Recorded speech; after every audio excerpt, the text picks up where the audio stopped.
What's up guys, welcome back to another Paladins video. A dev Q&A livestream took place today with Drybear and Prettyhair. Drybear dropped a lot of info he probably wasn't supposed to, and it was pretty huge. A lot of it is in the works, so it may not be coming anytime soon, and even at all, but it's still really cool to hear about the concepts they are working on. So first off, before we get on to the bigger things, they did touch on the Drogos nerf from last patch, so let's go over that. So basically what Drogos could do before was he could thrust up and maintain momentum and speed from the thrust and use it as he glides down, allowing him to reach almost basically flank level mobility. A damaged character having flank mobility isn't something that was intended, and it isn't something they found healthy for the game. They wanted him to keep his high burst damage but lose that high mobility, so they went and adjusted how his momentum worked, making him feel slower. They've put stats in place with him that they can tweak if needed, but this seems like how Drogos is going to be from now on. I can totally understand the reason you don't want one character with aspects from two different classes. Now that that's out of the way, let's talk about new characters. So basically they talked about 4 different champs. The next upcoming character is a female damage character. Then in the works there are 2 front lines, 1 confirmed to be male, and a flank character. So this damage character is of course confirmed to be female, so she could be the data mined character Tyra. This damage character is going to be unique when it comes to the role. She's going to be able to deal with flanks and stealths differently than any other character can in the damage role, and she's going to have some form of space control. I'm sure we can expect her within the next couple patches. As for the front lines, they only went into detail on the one that's confirmed to be male. He's gonna be all about shields, controlling them, projecting them, even stealing them. This sounds really exciting.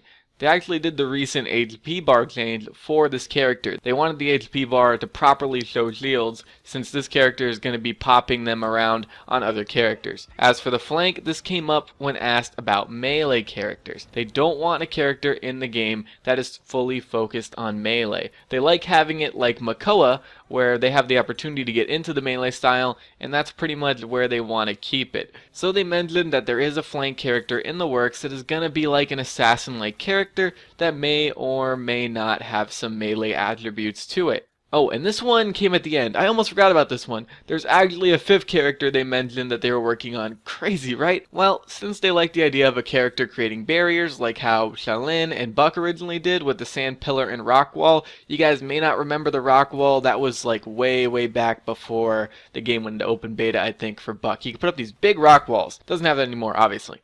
Now, they are working on a character that's all about that kind of stuff, building walls, barriers, and really locking down a space. Now, that's pretty much it for characters. I really wasn't expecting so much info on so many possible characters. They've stated before that they really want to get into the high MOBA level number of characters, but I didn't expect that they would already have so many concepts that they're working on.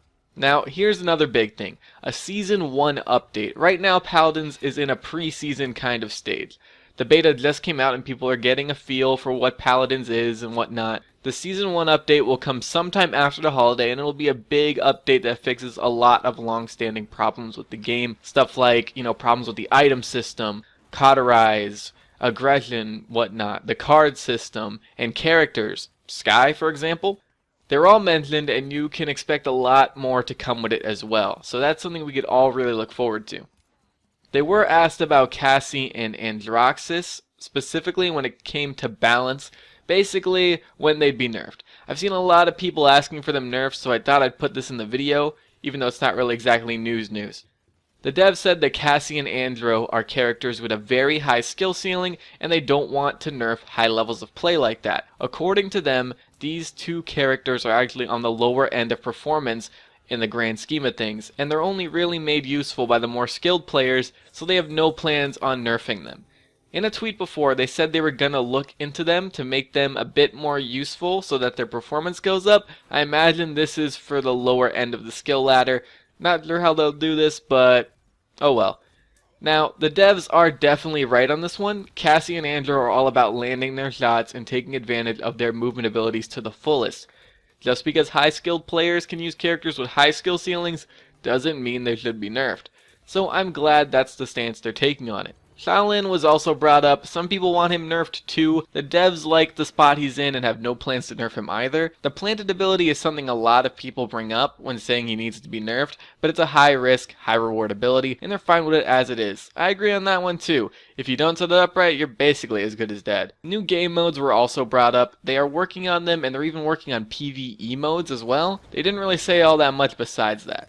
Lastly, lore was also brought up. So lore is definitely something that is wanted, and it is definitely something they want to give us, but right now it's not really a priority over working on the actual game. The game is in beta, so of course they want to get it, out of beta, get it to that full stage so it can be released before they worry about lore and stuff like that. But don't worry, it'll come eventually. And that's pretty much it, guys. A lot of cool news here. Definitely a lot of stuff I'd love to see in the game, and hopefully a lot of it does make it into the game. But we'll see about that stuff later on, of course. So, I'll thank y'all for watching. I very much appreciate it, and I'm going to see you guys later. Bye!